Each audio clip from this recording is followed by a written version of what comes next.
Hello and welcome to You've Seen It Before, movie reviews with connections in mind, and welcome back to the last installment of my reaction series to each and every episode of Season 1 of Star Trek Picard. Now, if this is your first time seeing one of my reaction episodes up to this point, this is just my short form reaction series where I give my brief recap of the episode, as well as my thoughts on what worked, what didn't work in the episode, in my opinion, as well as certain analysis as to certain plot developments and character arcs that may seem familiar to you and where you may have seen them before. Now, with that being said, just to get this out of the way, this will be a full spoiler review of this season finale of Picard. So if you've not seen the season finale of Star Trek Picard yet and want to wait until you have, stop the video at this point and come back later. But with this in mind, let's get into Star Trek Picard Season 1, Episode 10, the season finale, Et in Arcadia Ego Part 2, in which we see the Romulan battle fleet is approaching the planet where the population of synthetics is, and the synthetics are have imprisoned Picard and are planning on building a beacon to the race of synthetic life forms, higher order of synthetic life forms in the universe that, if contacted, will prove to be, they will come and exterminate all organic life in the galaxy. And the Romulans are trying to stop this. Picard is trying to stop this. And all the while, the crew is trying to prevent this as well. So all of this is coming to a head. We see the Seven get revenge for the death of Hugh. We get to see the Romulans come to the planet and attack a whole bunch of those orchids, those space orchids or whatever. We find out about the death of one of the synthetics at the hands of another one, so that she could persuade these other synthetics to adopt the plan of contacting these life forms. And Dr. Soong finds out about this and switches his tune so that he then goes against building the beacon. We see Picard and Agnes hold off the Romulan fleet long enough so that Captain Riker and Starfleet Task Force can come and persuade the Romulans to back down. Soji deactivates the beacon, showing that the synthetics are not all out to get them, and in the end, we see Picard's last strain was apparently too much for his body, and the defect in his brain that was talked about in episode 2, I believe, finally kicks in, and his body actually dies. However, before his brain activity ceases, he is... in the previous episode, it was revealed that Dr. Soong and Bruce Maddox were working on technology to transfer human consciousness into a synthetic body.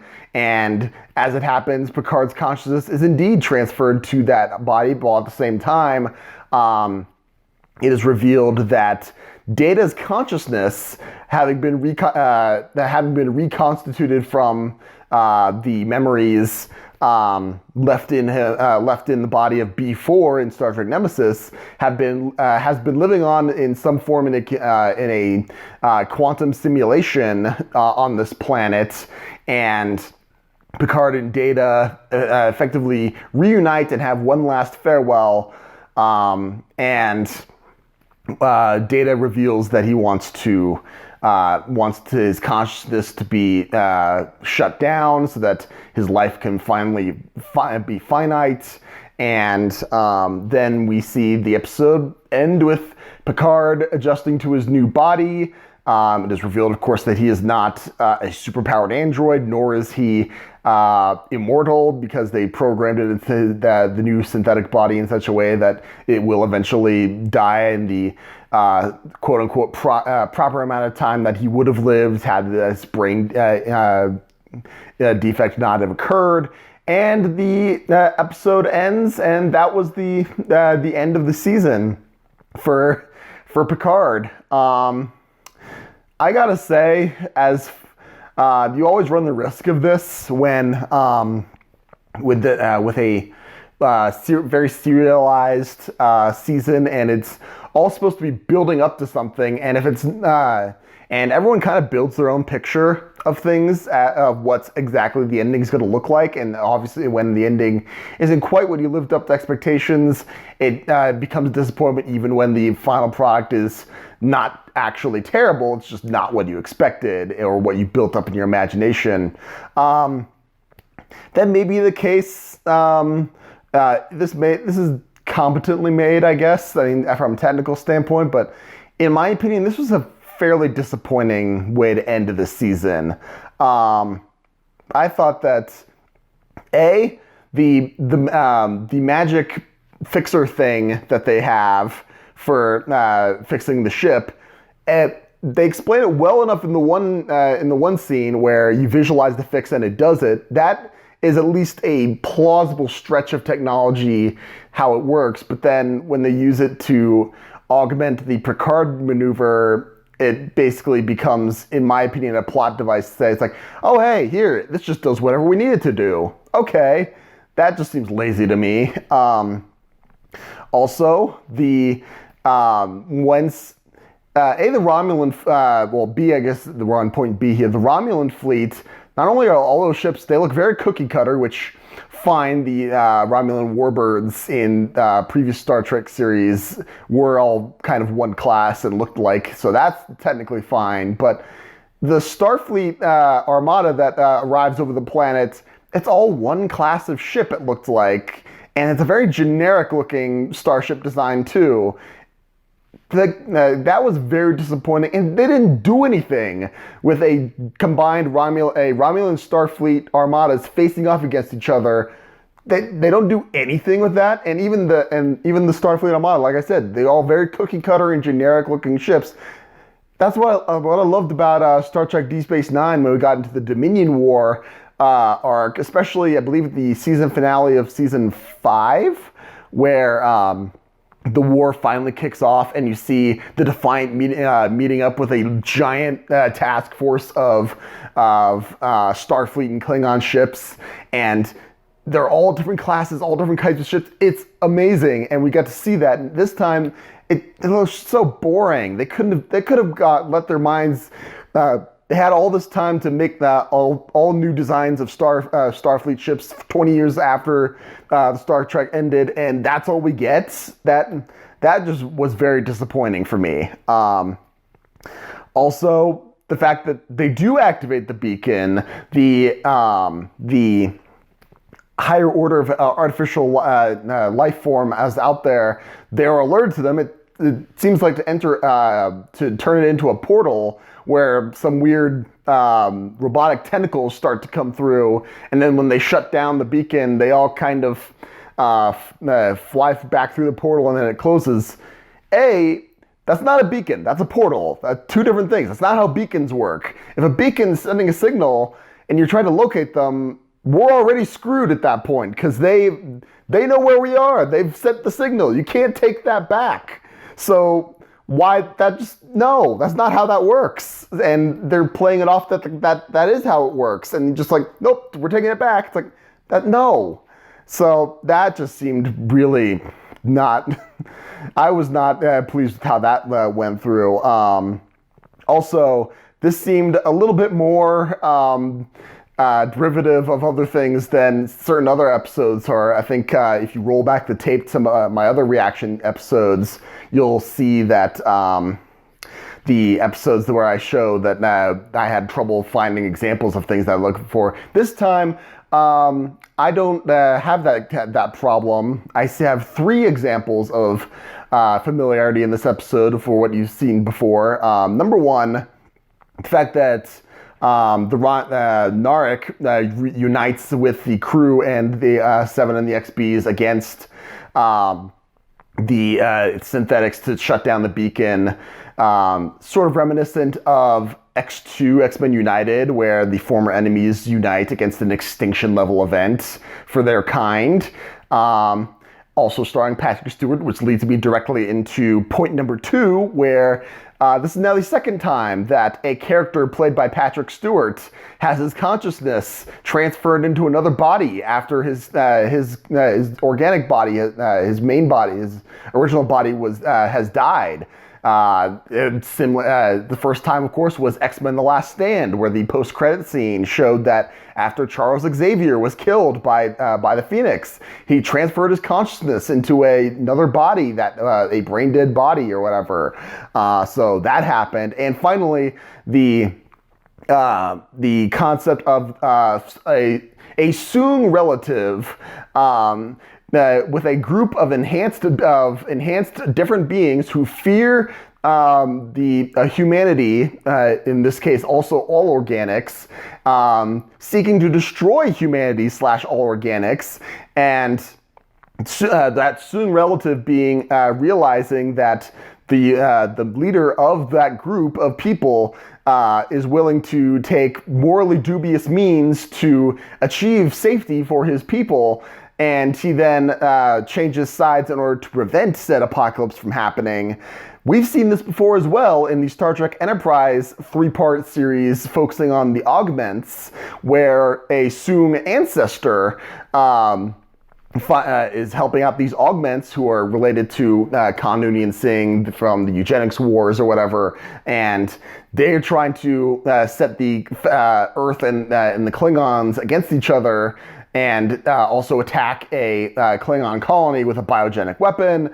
And he realizes that Malik, the leader of these Augments, is out of control and doing morally dubious things, and he then turns against them in order to prevent such an apocalypse from happening. We've already seen that in Star Trek there. So we've had all these, those are my main points of comparison with what has come before.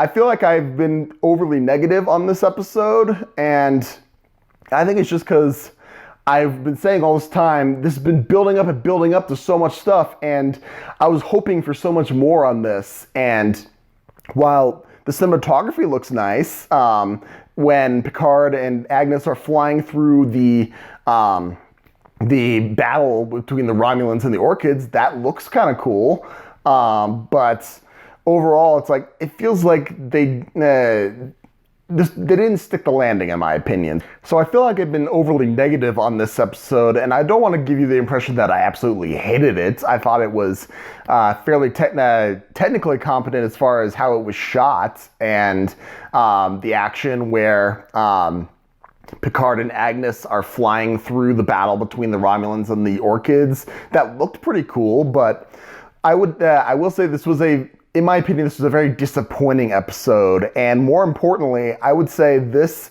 episode left me with a feeling of, that's it, that's all this was building up to. It felt like it didn't really have any, as far as a serialized, a one long story arc, the conclusion, it didn't really feel like this was building up to saying anything important. Like, for example, the fact that Picard now finds himself in a synthetic body. If that happened to me, I would be kind of freaking out about that. But that happens in the last 5 minutes, and they kind of gloss it over. And they could have gone so much more into that.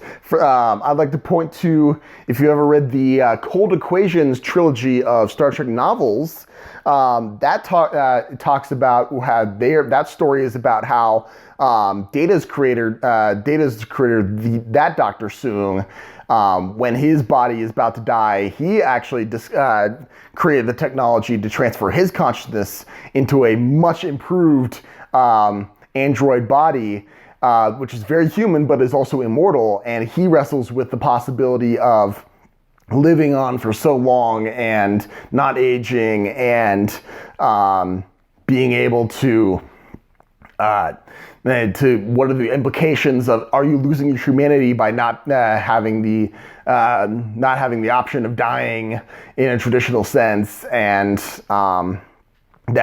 then when he finally does give up his consciousness to give Data his memories to transfer into this body, how was Data going to react to coming back from the dead after all this time?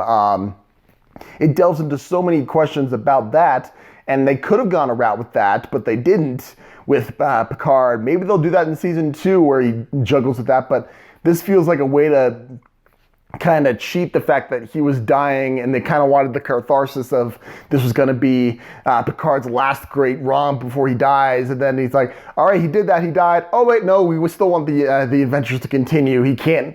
It's like, all right, let's keep doing that now. It's like that just felt like a cheat to me. They could have written something interesting there, but then they took the easy way out.